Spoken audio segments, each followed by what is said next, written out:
पूर्णिया के सांसद पप्पू यादव की आज दूसरी पेशी है। बता दें, दूसरे मामले में भी उनको रिमांड पे लिया गया था। तमाम चीजों की चर्चाएं हो रही थी, लेकिन उससे पहले पटना सिविल कोर्ट को उड़ाने की धमकी मिल गई। हमारे साथ पूर्व आईपीएस अधिकारी अमिताभ कुमार दास है। पप्पू यादव की आज दूसरी पेशी होनी थी। दूसरी बार वो मतलब दूसरे मामले में वो फिर से जेल चले गए थे, लेकिन उससे पहले ही पटना सिविल कोर्ट को उड़ाने की धमकी मिल गई। अब ये तो मजाक बन गया है। हर दिन यही सुनने को मिलता है कि पटना सिविल कोर्ट उड़ा दिया जाएगा। क्या कर रही है बिहार की पुलिस, क्या कर रही है पलटू राम, क्या कर रहे हैं पगड़ी वाले सम्राट चौधरी, जो पाताल से भी अपराधियों को खोज लाते हैं।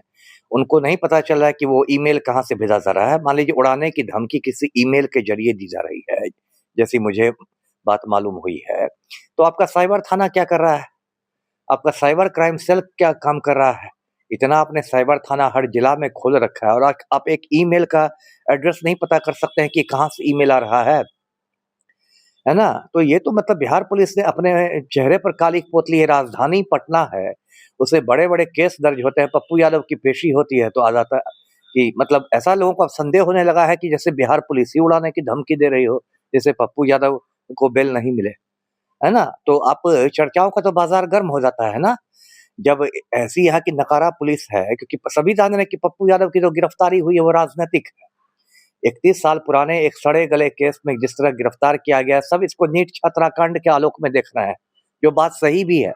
क्योंकि जो नीट छात्राकांड हुआ 1 महीने पहले बिहार में, मर्डर हो गया और रेप हो गया एक जहानाबाद की लड़की का शंभू गर्ल्स हॉस्टल में, तो बिहार का बच्चा बच्चा जान गया है कि मुख्यमंत्री नीतीश कुमार का बेटा जो है निशांत कुमार, वो इस केस का मुख्य संदिग्ध है, प्राइम सस्पेक्ट है।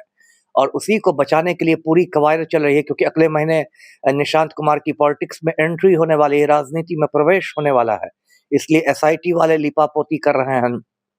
आज देखिए 12 फरवरी हो गया, 1 फरवरी को ही राज्य सरकार ने सीबीआई जांच की अनुशंसा की थी।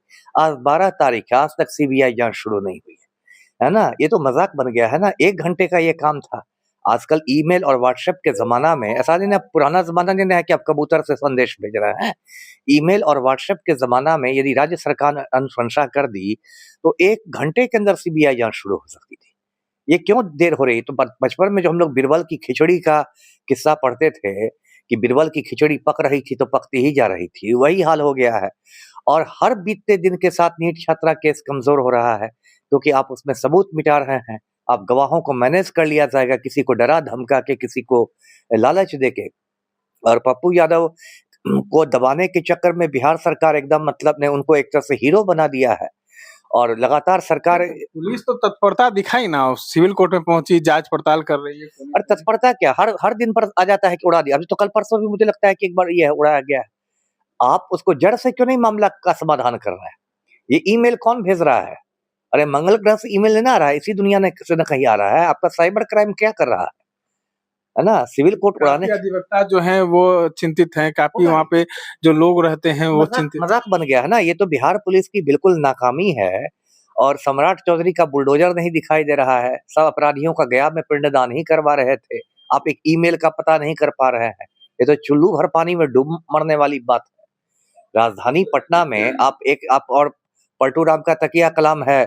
2005 के पहले ऐसा होता था जी। कई लोग ये भी कह रहे हैं कि इस बार जो चुनाव है उसके बाद बिहार शांति नहीं हो रहा है। हो ही रहा है। अब तो अराजक स्थिति है ना। पलटू राम तो होश हवास में है नहीं। राबड़ी देवी को ए लड़की बोलते हैं। उनका तो अपना ही मतलब दिमाग का शटर डाउन हो गया है। बेटा जो है निशांत कुमार, वो तो अपने भागा भागा फिर रहा है जब से उसका नाम नीट छात्राकांड में आ गया। तो बिहार में दिखाई भी नहीं दे रहा है। कभी वृंदावन में दिखाई देता है ई रिक्शा में, कभी कहीं दिखाई देता है। तो वो तो भागने ही की तैयारी में है। तो बिहार में तो बिल्कुल अराजक स्थिति हो गई है जी। तमाम चीजों को सुन रहे थे पूर्व आईपीएस अधिकारी अमिताभ कुमार दास, जुड़े हुए थे हमारे साथ। इस तरह के तमाम अपडेट्स के लिए बने रहे इनसाइडर लाइव के साथ। धन्यवाद।